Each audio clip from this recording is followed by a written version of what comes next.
Hi, my name is Leong. I used to be a commercial photographer, but ever since I was a young kid, I was crazy about cycling the Tour de France. So a couple of years ago, I had this idea that all these Kenyans that I saw winning marathons everywhere in the world, they would be really great if you gave them bicycles. So I waited for the Singapore Marathon to come around, and I went and looked for the winner of the marathon. It's Amos Matui. He's the man in the middle of the picture there. And I went up to him and I said, I'm going to follow you back to Kenya. And he said, I'm leaving tonight, so I bought a ticket that night to go back with him. So I'm here to tell you that as a few years later, I live in Kenya now. I manage a cycling project that's called Kenyan Riders. We have 26 people on our payroll, and we're a social enterprise, and I'm here to tell you about it. But to get back to Kenyan Marathon Runners, I just need to give you some perspective on how good they are. For those guys who've done national service, those guys who've gone to secondary school in Singapore, a marathon is about 18 2.4s put back to back. And a guy like Wilson Kipsang here, he's going to do each of those 18 segments, each of those 18 2.4 segments in about 7 minutes flat. So I think you guys who've been in the Army, you know what this means. I think somebody here is a buddy of mine in the Army 25 years ago. We were serving together. He did 7 minutes and 44 seconds, and for a whole month he was walking around camping with a Superman cape on his back. So anyway, what's interesting is that if you go to Kenya, you'll find that most of these runners just come from one place. This place in the west of Kenya is called Iten. And Iten is a small town. There's about 4,000 people. There's about 2,400 meters above sea level. And it overlooks a place called the Great Rift Valley. Now, here is the greatest concentration of endurance talent on the planet. And if you talk to these guys who go out and win marathons, you find they all have very similar lives. When they were kids, they have to do chores. They have to do chores outdoors. It involves physical labor a lot of the time. All of them have to run to school, a lot of the time barefoot, sometimes up to 20 kilometers a day. And over there, there's no electricity, there's no Xbox video games. But they're not doing these things, they're just playing. So it's very robust, it's a very healthy lifestyle. And we think that that also can create really good cyclists, especially since the bicycle is part of their lives.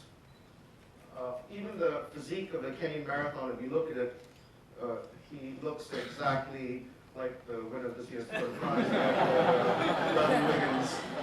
So if you look again, except for the color of the skin, he looks exactly the same. And we don't actually have anything more scientific than that.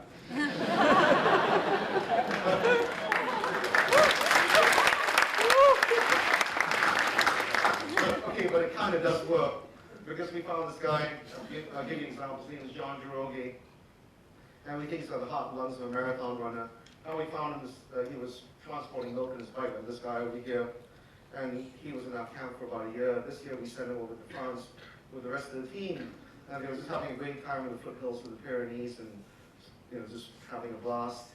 But we sent them there some serious business, because we entered them for this race called Haute Route. And they build themselves as the highest, the toughest and the highest amateur race in the world. And it's true, because in 7 days, the cyclists need to climb the equivalent of Mount Everest 2.5 times. And in that race, almost every day, Girogi, our milkman, he needed the podium. There was always position 2, position 3. And the guy who consistently beat him was the French national mountain bike champion, 5-time French national mountain bike champion. So we were in pretty good company. And our team, overall, we finished second in all out of more than 70 teams. So we're a pretty good team, and because of that, everywhere we went, the media followed us. They wanted to know what we were about. People who follow cycling for 50, 60, 70 years, they've never seen a black man on a bicycle.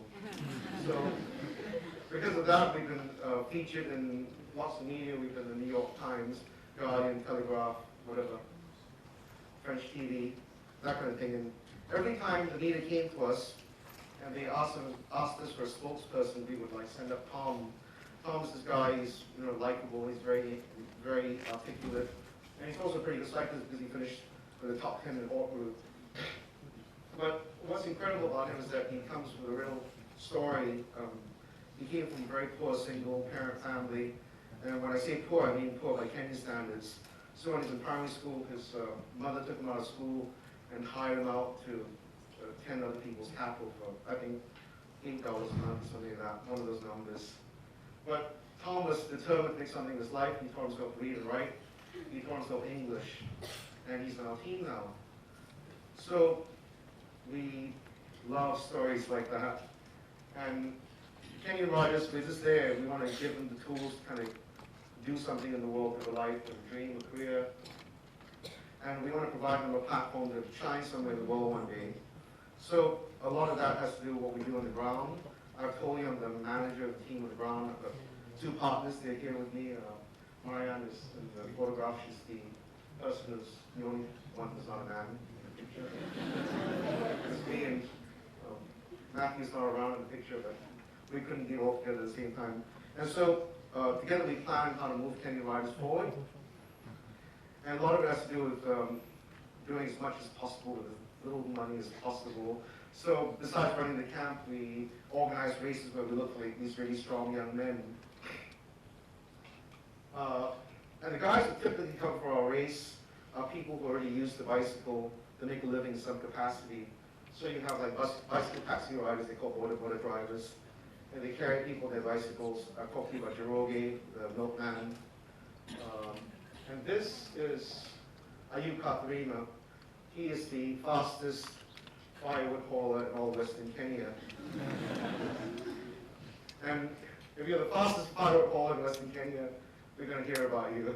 So we invited him to the camp, and after a couple of weeks we tested him. He produces only 15% less power than the winner of this year's Tour de France, Bradley Wiggins. But he's already 28 years old, and we think he's got a couple of years left in him. But what we know for sure is out there are other Ayub Katharimas, and they're like 10, 15 years younger. And they're on their bikes, they're riding to school, they're running errands for their family, they're using the bike to do chores. And so we started working with schools in the area. We are organizing races.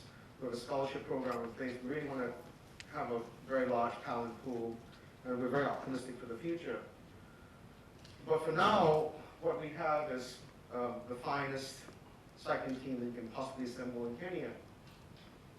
And we are housed in a camp in the Ken, which is where all the running camps are, and they're very successful. We're modeled after them. They produce all the champions. We have coaches on board who have had decades of experience in Africa. And so they're trying new things, and it's a really nice sporting adventure. But much more than that, what we are is that we are a human adventure, and I guess we're looking for people to join us in this adventure. Because when we leave and we go and race, we stand out, like Sammy over here. And everywhere we go, people want to know what we're about, what our stories are. We've got so many stories to tell. Much more than that, they kind of wish us well, they wish us success. And I think a large amount of that has to do with how people are fed up with the world of cycling. They're fed up with all that doping, all that cheating that goes on. They're tired of their heroes just letting them down generation after generation. And I just want to touch on a really important point, which is that there are no doping scandals in East African running. It just doesn't exist. It's not part of the culture. And if you went there to attend, you'll understand when this place, there's very unreliable electricity, there's no running water, it's impossible to store EPO, it's impossible to keep the blood bags. So they don't do that, and they go out there and they do these really remarkable things. So I've kind of like come here to tell you about social enterprise, and all of you hear about these stories, and a lot of the time, the things that you hear about, like, this is what we do, this is what we give, this is what we provide, it's all kind of very one-sided. And I've lived in Kenya for a few years now, and I'm realizing now that a lot of the time it's actually a two-way street if this is going to work. And while we're there to kind of like give and do these things, I realized that we're there to learn. And what I've learned is that Africa can inspire. Because you see a place like this, and it really represents the best in the world. you know, when you think about global excellence, you think about things like Apple Computer, or you think about Cambridge, Oxford University, you think about maybe Microsoft and things like that.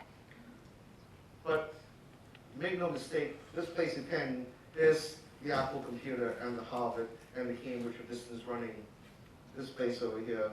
And the runners from this place go everywhere in the world, and they win everything there is to win. And they are my neighbors. They're as familiar to me as your friends and family are to you. And what I know is that arrayed against them is the most advanced sports science in the world. They're in hundreds of labs. They're being funded to, you know, the tune of tens or hundreds of millions of dollars. And even against them, the Kenyans have prevailed. So what this kind of teaches us is that, or us and our team, is that all these like very, you know, simple old-fashioned values, things like honesty, hard work, you know, these cliche things, you know, doing things clean and all that. These things can actually carry the day. And we think it doesn't just end with running. We think that there's a large amount of these things that we can parlay into world cycling, which is the reason why we're there with Kenyan Runners, or Kenyan Riders. And